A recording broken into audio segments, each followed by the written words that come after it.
আয়াত ১৯ ইয়া আহলাল কিতাবি কদ জাআকুম রাসূলুনা ইউবায়্যিনু লাকুম আলা ফাতরাতিন মিনার রুসুলি আন তাকুলু মা জাআনা মিন বাশীরিন ওয়ালা নাযীরিন ফাকাদ জাআকুম বাশীরুন ওয়া নাযীরুন ওয়াল্লাহু আলা কুল্লি শাইইন কদির।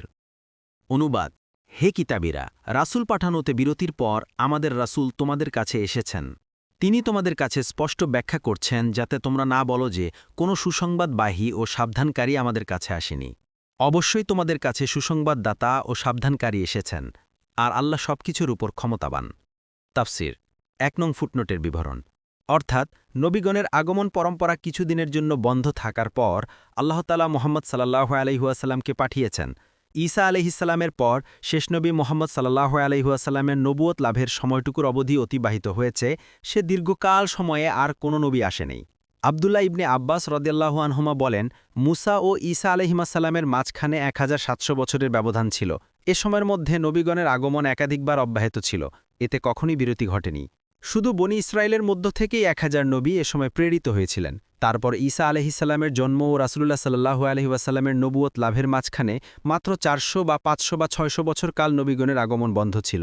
এই সময়টিকেই ফতরাতুন তথা বিরতির সময় বলা হয়। এর আগে কখনো এত দীর্ঘ সময় নবীগণের আগমন বন্ধ ছিল না। হাদিসে এসেছে, রাসূলুল্লাহ সাল্লাল্লাহু আলাইহি ওয়াসাল্লাম বলেছেন, আমি ইবনে মারিয়ামের সবচেয়ে নিকটতম মানুষ, নবীরা বৈমাত্রেয় ভাই, আমার ও তার মাঝে কোনো নবী নেই। মুসলিম ২৩৬৫। অনুরূপ ভাগে বুখারী ৩৪৪২। ২ নং ফুটনোটের বিবরণ। আলোচ্য আয়াতে আহলে কিতাবদের সম্বোধন করে কথা বলার মধ্যে এদিকে ইঙ্গিত রয়েছে যে তোমাদের উচিত তার আগমনকে আল্লাহ প্রদত্ত বিরাট দান ও বড় নেয়ামত মনে করা, কেননা নবী আসা দীর্ঘকাল বন্ধ ছিল, এখন তোমাদের জন্য তা আবার খোলা হয়েছে। নবী আসার পর তোমাদের আর কোনো ওজর আপত্তি অবশিষ্ট রইল না, সুতরাং তোমাদের উচিত ঈমান আনা।